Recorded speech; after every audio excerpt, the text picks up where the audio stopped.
Après le module de suivi entretien, nous vous avons indiqué que le prochain module sera forcément la fertilisation. Et dans la fertilisation, nous sommes obligés de vous montrer d'autres étapes pratiques telles que le butage pour ce qui concerne le suivi et entretien. À vrai dire, le programme de fertilisation de tournesol, en tout cas biologique, est beaucoup trop différent par rapport au programme de fertilisation de toutes les cultures maraîchères dont nous faisons mention.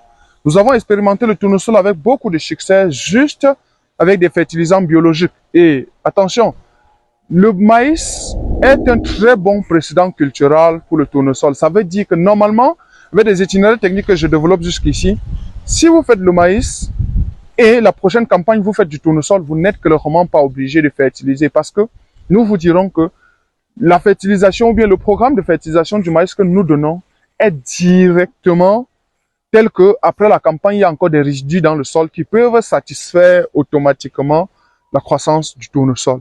Néanmoins, nous voulons toujours vous apprendre à corriger le sol avec un certain nombre de fertilisants, notamment avec de la fiente exclusive. Peut-être il peut s'agir aussi des engrais foliaires, nous avons expérimenté également cela, mais cela n'a pas apporté un réel changement en termes de rendement. Donc ce que nous avons fait, c'est que 2 mois après la mise en sol, nous passons directement à la fertilisation. C'est vrai que lorsque nous voulons faire une seule fertilisation, on peut le faire à 45 jours. Donc à 45 jours, ce que vous faites, c'est que vous refaites encore un saclage. Donc vous retirez de l'herbe. Une fois que l'herbe est assez retirée, sur un certain environnement de travail. Ouais. Donc vous retirez de l'herbe tout simplement. Là, nous sommes à 45 jours. Si le précédent culturel, par exemple, n'a pas été le maïs, ce que vous devez constater, c'est les écartements. Donc, tout comme ce que nous avions dit en théorie, ici nous faisons du 50 par 40. Donc là, on a 50 par 40. Donc, on fait clairement du 50 par 40. Donc, ce que vous faites, c'est que vous avez les fientes. Ouais. Ici, nous privilégions le lisier de porc. Mais, sur d'autres cieux, en tout cas, parce que nous faisons l'élevage des porcs. Sur d'autres cieux, les gens utilisent des fientes de poule. Je vous explique et je vous donne les détails. Si vous voulez utiliser le lisier de porc, utilisez 1 kg par pied. Tout simplement. Donc, pesez 1 kg déposé sur chaque pied avant de faire le butage. Mais si vous voulez utiliser les fientes de poule pondeuses, utilisez demi-kilogramme par pied. Si vous voulez utiliser les fientes de poule de chair, utilisez également 1 kg. Donc voilà les détails en fonction de votre zone, vous saurez, n'est-ce pas, votre solution. Maintenant, nous savons qu'on a la capacité de puiser une certaine quantité. On sait que ça, c'est demi-kilo. Et on repuise également une autre quantité, ça, c'est demi-kilo. Donc, ça fait qu'au final, on est à 1 kg sur ce pied. On passe également au pied suivant. On a demi-kilo. On a également demi-kilo, ainsi de suite.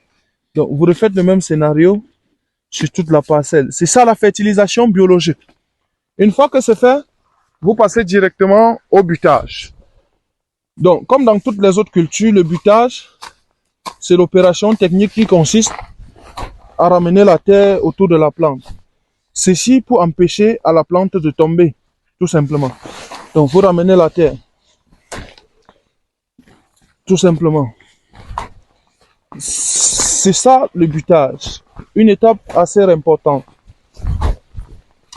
Donc, ceci peut s'appeler le saclo-butage, tout simplement. Parce qu'en même temps, je retire de l'herbe, en même temps, je sacle, tout simplement. Donc, vous voyez le processus de retournement.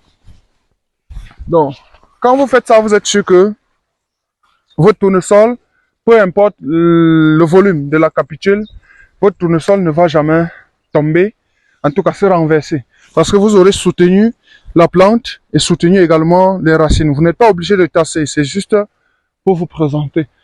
Après quoi, à 90 jours, vous pouvez passer à la récolte. Ce qui est sûr, c'est que nous allons d'abord, dans le prochain module, vous donner des signes de la maturité en vous présentant, afin de procéder un peu plus tard à la récolte. Merci.